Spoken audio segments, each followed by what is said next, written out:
Bismillahirrahmanirrahim. Assalamualaikum warahmatullahi wabarakatuh.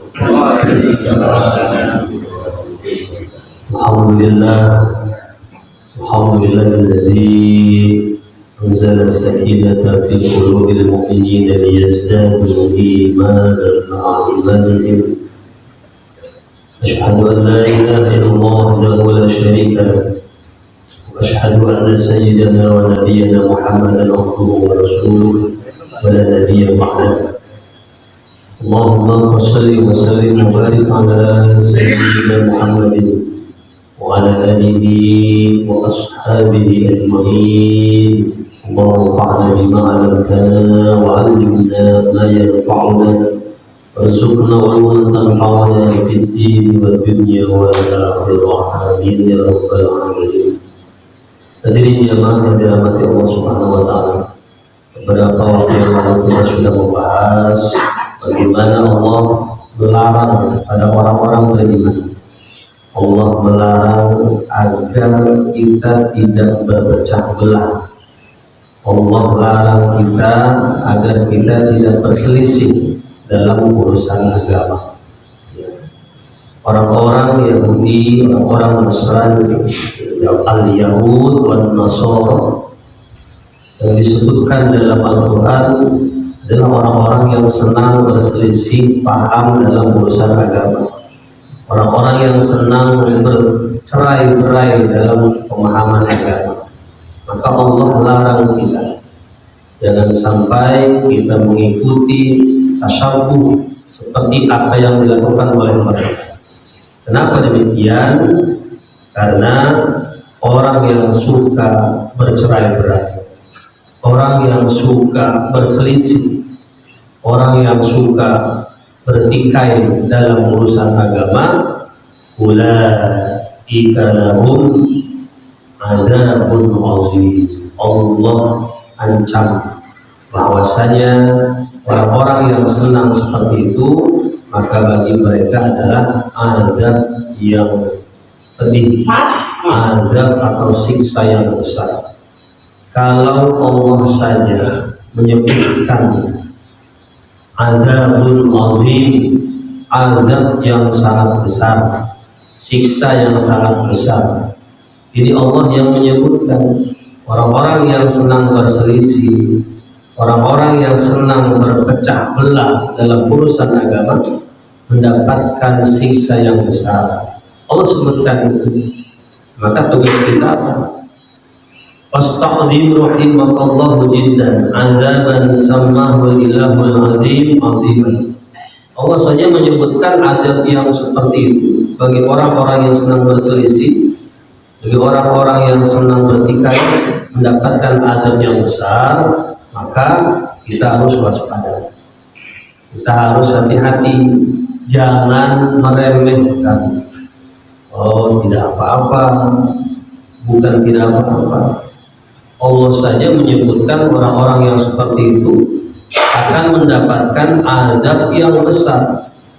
Maka Allah larang kita jangan meremehkan, ya, jangan menganggap sepele. Artinya jangan mudah berselisih, jangan mudah berpecah belah, jangan mudah bertikai dalam urusan agama.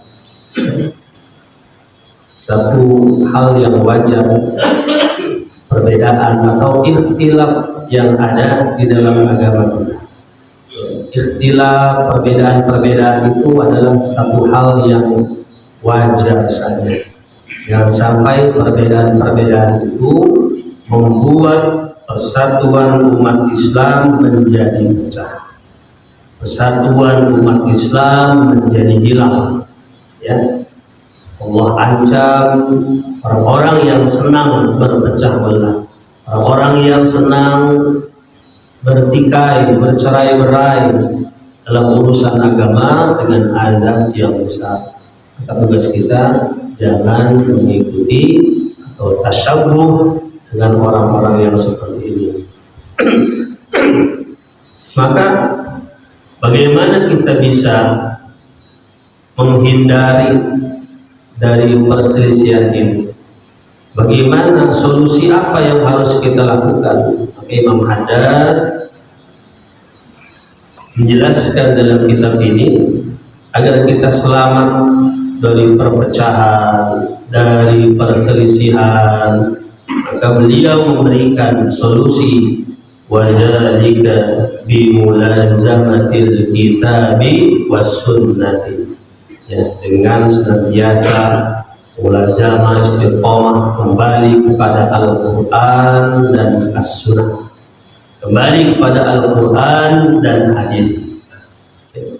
Hadirin jamaah yang dirahmati Allah Subhanahu wa taala. Memang Al-Quran, hadis merupakan sumber hukum bagi kita.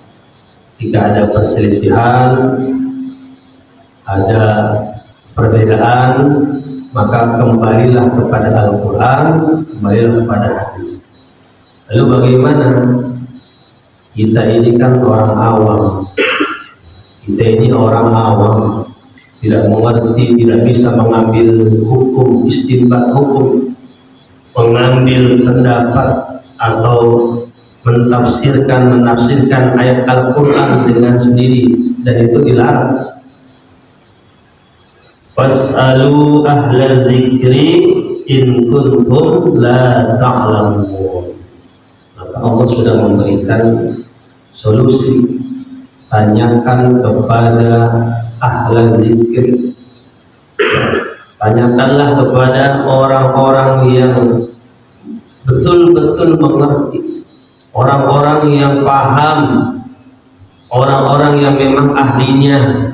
Tanyakanlah kepada mereka ketika kita tidak mengetahui. Maka kita tidak boleh mengambil pendapat atau dengan pemikiran kita sendiri untuk menafsirkan Al-Quran. Ya, kita tanyakan kepada guru-guru kita. Al-Quran, hadis menjadi sumber hukum pedoman hidup bagi kita. Tapi ketika kita tidak memiliki perangkat alatnya, ya, tidak paham dengan nasakh mansukh, kemudian ada muqayyad, ada am, kemudian ayat mutasyabihat, kemudian bahasa Arab, nahwu, sharaf, kita nggak mengerti itu, maka fas'alu ahla dzikri in kuntum la ta'lamun. Maka kita kembali, kita bertanya kepada orang-orang yang memang mumpuni dalam hal tersebut, memang ahlinya. Ya, guru-guru kita alhamdulillah Ustaz Cari, Pak Eko, kita tanyakan kepada beliau-beliau semua, Yai Nasibi, Ustaz Badru, sama orang-orang yang memang mengerti, orang-orang yang paham tentang Al-Quran. Jangan sampai ya kita menafsirkan Al-Quran dengan ra'yu kita sendiri, dengan pemikiran kita sendiri. Ya, Nabi mengancam man fassara al-Qur'ana bi ra'yihi falyatabawwa maq'adahu minan nar. Dan Nabi, barang siapa yang menafsirkan Al-Quran dengan akalnya sendiri, dengan pendapatnya sendiri, maka bersiaplah tempatnya di neraka. Ya, kita nggak ada kemampuan, tidak ada kapasitas untuk itu, maka tanya kepada orang-orang yang memang betul-betul ahlinya. Ya, analogi sederhana, hadirin jamaah yang dirahmati Allah Subhanahu wa taala. Kalau kita nggak bisa benerin motor, karena memang kita nggak mampu, nggak paham, alat aja nggak ada, obeng aja kita nggak punya, kunci nggak ada. Kalau kita nggak bisa benerin motor yang rusak, ya jangan coba-coba bongkar motor sendiri, jangan coba-coba benerin sendiri, nekat bongkar motor sendiri, akhirnya apa Pak? Nggak bisa masangnya bingung. Biar aman kemana kita tuh? Bengkel, udah terima jadi, terima beres, ya. terima jadi, terima beres. Ada orang-orang yang ahli dalam hal tersebut. Ada orang-orang yang mumpuni di bidang tersebut. Kalau kita nggak paham tentang bahasa Arab, nahwu, sharaf, muqayyad, nasab, mansub dan lain sebagainya, ya, kemudian kita menafsirkan Al-Quran, ini sama kayak tadi tuh, benerin motor padahal nggak paham. Benerin motor main bongkar-bongkar aja, asal bongkar bingung masangnya, nggak paham. Udah taruh aja ke bengkel, bawa ke bengkel, ya biar dibenerin sama orang bengkel. Alatnya lengkap, mekaniknya memang pegangannya. Jadi ketika kita tidak mumpuni untuk menafsirkan Al-Quran, maka tanyakan kepada guru-guru kita. Jangan sampai kita berani untuk menafsirkan Al-Quran dengan pendapat kita sendiri. Hadirin jamaah yang dirahmati Allah Subhanahu wa Ta'ala. Jadi kalau ingin selamat dari perselisihan, selamat dari perpecahan, maka Imam Haddad memberikan solusi kepada kita kembali kepada Al-Quran dan As-Sunnah, Quran dan Hadis. Wa'lam, dan ketahuilah, annahu kama tafarraqa ahlul kitabi wakhtalafu fi dinihim, dan ketahuilah bahwasanya sebagaimana ahlul kitab itu berpecah belah. Ahlul kitab di sini maksudnya adalah al-Yahud wan Nasara, Yahudi dan Nasrani. Ketahuilah sebagaimana ahlul kitab itu berpecah belah. Ahlul kitab bukan orang yang jago baca kitab, bukannya. Ya, ahlul kitab bukan orang yang pandai membaca kitab. Ya, kalau membaca kitab ini guru-guru kita hebat semua. Tapi yang dimaksud adalah Yahud an-Nasr wan Nasr. Sebagaimana orang-orang Yahudi Nasrani itu berpecah belah, wakhtalafu fi dinihim, berpecah belah dalam agama mereka, faqad tafarraqat hadhil ummatu, maka sungguh, kata Imam Haddad di sini disebutkan bahwasanya maka sungguh umat ini pun sudah berpecah belah. Ya, maksudnya umat Islam pun sudah berpecah belah. Waqtalafat aidan ala wafaqin ma akhbara bihi Rasulullah sallallahu alaihi wasallam fi qawlihi, ya sebagaimana Rasulullah sallallahu alaihi wasallam dalam sebuah hadisnya beliau menyebutkan, iftaraqatil yahudu ala 71 firqatan, orang-orang Yahudi itu berpecah belah menjadi 71 kelompok, 71 firqah. Yahudi berpecah belah menjadi 71 firqah. Waftaraqatin Nasara ala 72 firqatan, dan orang-orang Nasrani itu pun sama berpecah belah sampai dengan 72 kelompok, 72 firqah. Orang Yahudi berpecah belah menjadi 71 firqah. Nasrani berpecah belah menjadi 72 firqah. Wa sataftariqu ummati ala 73 firqatan, dan umatku, umat Islam dan Nabi, umatku akan berpecah belah juga menjadi 73 firqah, 73 golongan. Ya, Yahudi pecah belah menjadi 71 golongan. Nasrani berpecah belah menjadi 72 firqah. Ya, umat Islam berpecah belah menjadi 73 firqah, 73 golongan. Kulluha finnar illa wahidah. Kata Nabi, semuanya itu di dalam neraka.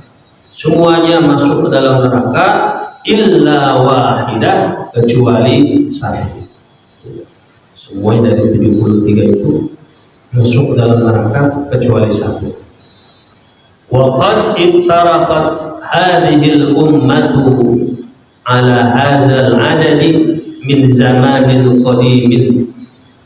Maka sungguh umat ini atau umat Islam ini sudah berpecah belah dari zaman dulu, ya, dari zaman dahulu sudah terpecah belah. Wa tamama wa'ada bihi as-sadiqul amin ala wahyillahi ta'ala wa tanzilihi, dan sebagaimana disebutkan oleh Nabi bahwasanya umat Islam akan berpecah belah menjadi 73 golongan. Ya, Nabi sudah mengingatkan itu. Dari dulu memang sudah ada perpecahan, ya, apalagi ketika dimulai dari wafatnya sahabat, ya, sahabat Utsman bin Affan, sehingga muncullah perang sipil. Ya, di situ sudah mulai berpecah belah umat Islam, dan Nabi memang sudah menjelaskan hal itu. Walamma su'ila alaihi salatu wassalamu anil firqatin najiyah, dan ketika ditanya siapakah firqah atau golongan yang selamat itu, man hiya, siapa ya Rasulullah, umat Islam akan terpecah belah menjadi 73 golongan, semua masuk ke dalam neraka kecuali satu. Ketika ditanya, ya Rasul, yang satu itu siapa? Siapa yang selamat ya Rasul? Kata Nabi, allati takunu ala mithli ma ana alaihi wa ashabi. Yang selamat, yang selamat dari neraka itu adalah orang-orang yang mengikuti apa yang dilakukan olehku, kata Nabi, dan apa yang dilakukan oleh sahabat-sahabatku. Ya, mudah-mudahan kita semua terus diberikan kekuatan oleh Allah Subhanahu wa Ta'ala untuk bisa terus bersatu dalam agama ini dan mudah berpecah belah. Ya, semoga kita termasuk orang-orang yang selamat dari api neraka, orang-orang yang selamat dari segala perpecahan, dari segala perselisihan. Amin ya rabbal alamin. Ini saja barangkali bisa aku sampaikan, mudah-mudahan bermanfaat untuk kita semua. Al-Fatihah.